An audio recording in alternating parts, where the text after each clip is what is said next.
Hi everybody, and welcome to my native habitat, the cab of a garbage truck that I drive every day.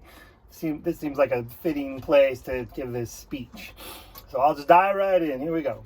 Why me? How did I end up winning a Driver of the Year award? Well, it was the second week of March in 2020, and here in the San Francisco Bay Area, where I work and live, COVID was just a vague idea at the time. We knew a dangerous something was coming our way, but that's really all we knew. The Grand Princess cruise ship, which had been held out to sea for nearly a month, was allowed to dock at the port of Oakland this week in March. And we watched on the news as a hazmat team showed up to greet her, and people were taken away in ambulances. The Golden State Warriors had plans to play several of their games with no spectators allowed in their arena. But that idea became moot when a Utah Jazz basketball player tested positive for COVID, and that game was canceled. And the NBA quickly decided to postpone the remainder of their season. A few weeks earlier, in mid-February, my sisters and I had gotten our dad moved into an assisted living facility.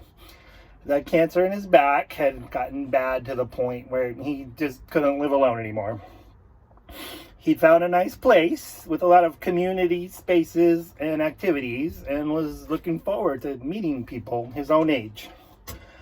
But by mid-March, we knew that COVID was especially dangerous to the elderly, and so the place went into lockdown, and we could no longer go in to visit. Like millions of other people, we started learning how to use Zoom.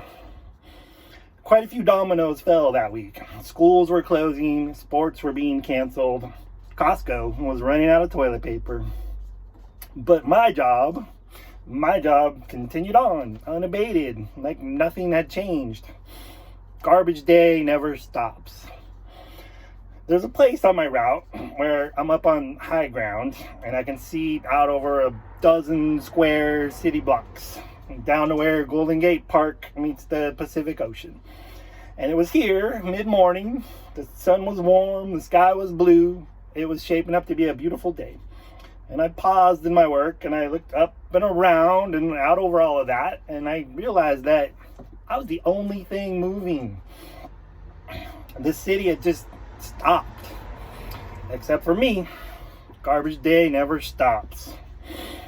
As that week continued, I needed to say something reassuring to all the people who were holed up inside their homes. And I needed to reassure myself too, if I'm being honest. And so I typed the reassuring things I wanted to say into my Twitter account, and that Friday evening I hit send, putting my words out there for the tens of people who I imagined would care to read them.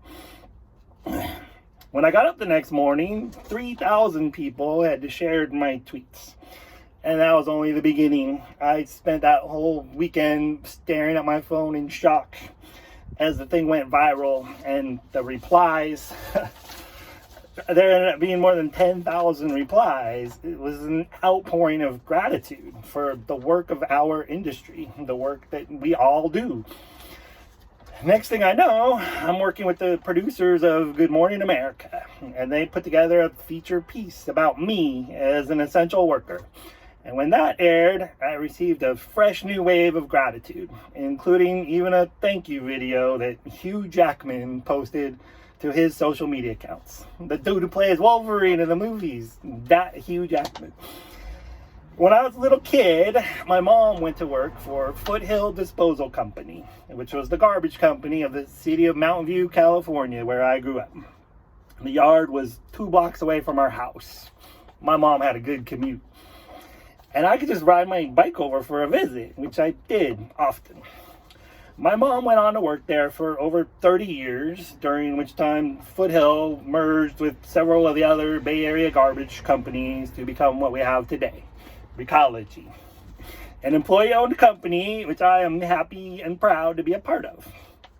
My mom retired in the early 2000s, and in May of 2016, my mom passed away.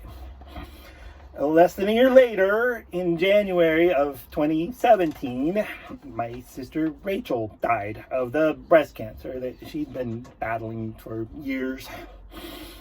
And that brings us back to my dad. Locked down in assisted living, he decided that he was done. He wasn't going to fight the cancer anymore. And when he made up his mind about something, my dad was not someone to dilly-dally. So on June 14th of 2020, my dad died. As I was dealing with all this grief from all this loss, amidst the shared trauma of a global pandemic, I found myself feeling really fortunate. Feeling, that might be accurate here too. Feeling really fortunate to have the job that I have.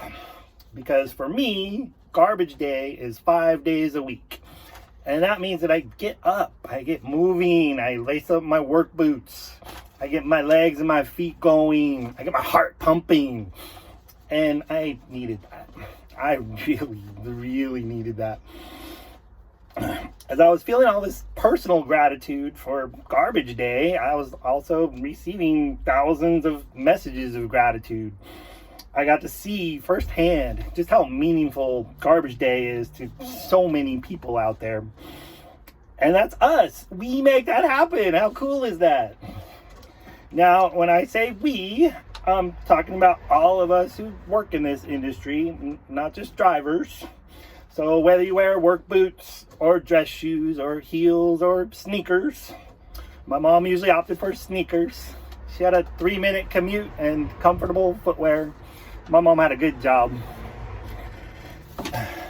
My message to all of us here today is a simple one. Be proud of what you do. Be proud of what we all do. It's meaningful work. And we keep showing up and making sure that garbage day never stops. Thank you. I gotta get back to hauling the trash now. Bye.